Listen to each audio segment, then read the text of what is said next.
this one, very, very happy about. Right here. So this one's called Teenage Boy Silences His Feminist Teacher, which is just already sounds like a great video to me. The definition of feminism is equality between men and women, if you look it up on Google. In this presentation, I'm going to prove to you that that in 2016 is not the case. There was a first wave of feminism, the suffragettes, who campaigned for the vote and for equality, and then there was second wave feminism in around the 60s, campaigning for equality in Second wave feminism is where I would stop. sort of in domestic gender roles and things like that. So, and then recently there's been a third wave feminism, who have consistently lied about things.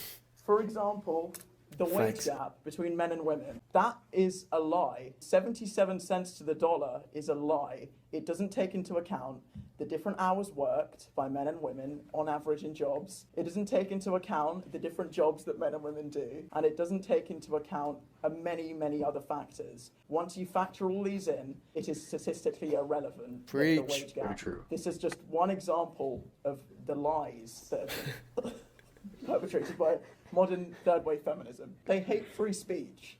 They don't like it when their opinions are challenged. They try to ban words like bossy, and they try to ban.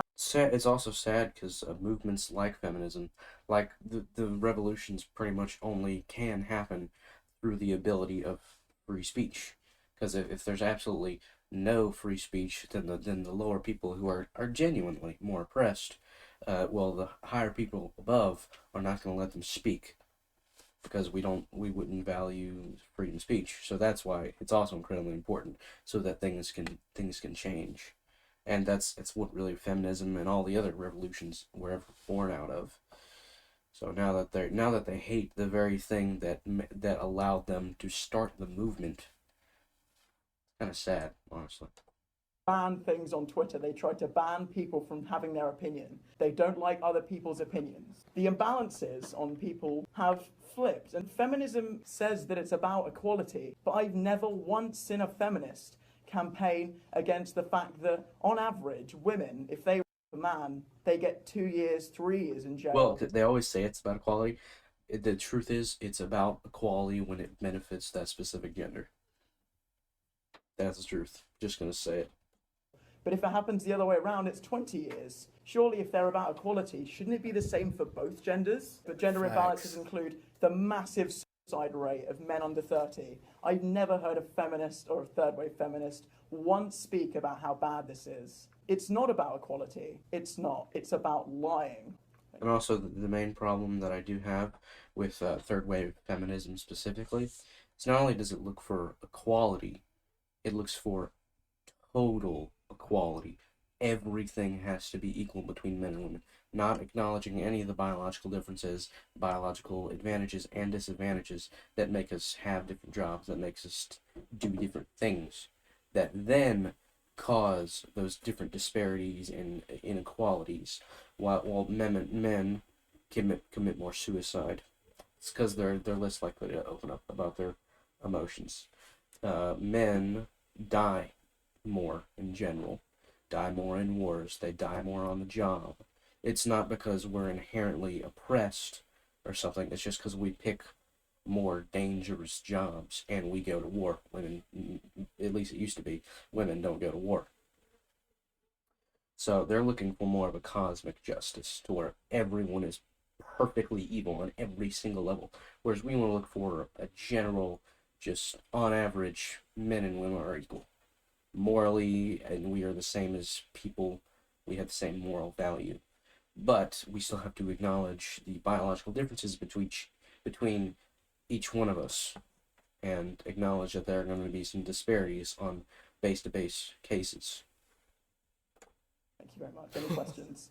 Boy, that boy spit facts, and he's got some balls to do that in a school. I could just tell all his boys were looking at him giggling, thinking, shit, man, you're gonna get in some trouble. And it's sad that you will get in trouble for spitting facts these days, because people can't take it. Like he says, if you've got a different opinion, or if you challenge people's opinions, people start calling you hateful and saying you're attacking them. If it was really about equality, then they'd also talk about male problems, but they don't. All they do is try and victimise women. Would you consider yourself a feminist? you see yourself as a feminist was the No, question. Harry, I would not, because I don't believe. Well, I believe in equality, but I don't believe in feminism because I believe that that's not about equality. Originally, feminism was created because there was an imbalance.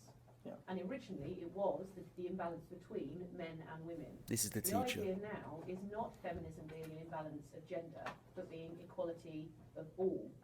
You talk a lot about men versus women. But what about people who call themselves transgender? What about people that perhaps don't identify with a gender at all? Well, now you've just deserted the entire purpose of feminism, and it's not even feminism anymore if you believe that kind of stuff. That is a completely different topic. The fuck is she on about? This boy speaks like a future leader or some shit. I wouldn't mess with him if I was her. Let's see how this goes. In relation to what? How they should be perceived by society? Do they not count in the idea of feminism? Well, no, because feminism, if you look up the definition, which if you ask a feminist, they'll always refer you to, is about the push for women's rights and equality between men and women. If I call myself a feminist, I wouldn't say that I battle for the rights of women. I would say I battle for the rights of equality. Good for you. That's you personally. He's talking about it in general and how the word's being redefined, and it's not about equality for people. It's about certain women making up lies so they get special privileges. So when we talk about the shift of language and definitions, is it not fair to say that definitions shift and change depending on the need within society? Well, Some things, yes. Other things are solid. Specifically, like men and women, the word man and the word woman represent. They're not just words that we can change anytime we want. Men and women are words that represent a specific biological characteristic that is physically unchangeable. And so they have this argument all the time of can't we just it's just language. Why can't we just change the words? It's fine. It's just it's kind of subjective. Well, those words oftentimes, including man and woman, represent very real physical characteristics and real things that you cannot change. And so, implying that you could change the words would also imply that you could change the actual physical things, which you cannot. just because you say you are something doesn't mean that that's what the movement is about. So I could say that I'm a radical jihadist. It doesn't mean that I'm a radical jihadist. Nah, this kid's too good, You man. can say that you're something, but the movement doesn't necessarily represent that. If you say that, Facts. if you say that you're about equality for all, most of feminism isn't about equality for all. It's about equality between men and women. That's what modern feminism is about. For example, with the wage gap, they haven't. When they give you the wage gap statistics, 77 cents to the dollar, they don't mention other people who may not identify with the gender or people who identify themselves as trans. So I would say that there is equally a disparity between class systems. So if you are born into a certain class of family, your income equates to a certain amount. She's changing it. Also, yeah. Right. Next few things. What do we got next? Right. This is I got these next two, which are also a part of the title. This one, which is well, actually no. Dang, I forgot to. Probably shouldn't have done the outro there because I wanted to attach this one to that one. Never mind. So this one's nice. Watched it for a few minutes. Haven't seen the whole thing, so this is going to be my first reaction. Hi, my name is Claire Mossman. As you discuss remodeling school facilities and maybe even building new ones, I'm asking that you consider recognizing the rights of students to have a basic expectation of privacy. Possibly that means creating a neutral area for those who are uncomfortable or confused with their gender. Okay, she's being a little more moderate about that. Well, oh, hello, pizza. Thank you, bro. I kind of cut it up so Thank you, Mama. big pieces. Nice. Ooh, I don't know where this came from. Anyways, I'll be eating pizza. But she's being a little bit more moderate on that point. She says that maybe we should have gender neutral bathrooms or whatever. Which no, it's still that is still denying one of the most fundamental basic truths about human society is that men and women are different in their coupling beings. Maybe that means creating an adequate single-use restroom and changing areas for anyone that needs them. I am a 16-year-old sophomore at Pleasant Valley High School. My friends and I are expected to use locker rooms, bathrooms, and even showers that are all open to boys. We are exploited and violated for other people's agendas. I really didn't want to be here, and I really don't want to have to fight, but I will. The adults in charge are failing us.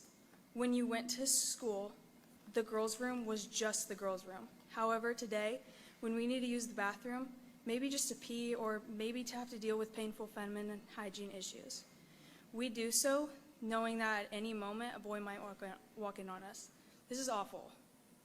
When changing in the locker rooms, girls try to do so as fast as possible before the boys in the room walk past to find us naked. Come on, please have some compassion. During my years in junior high and high I can relate to this in some way, very sadly, because I remember when I was younger, not as old as I am now, but still older on the side of child.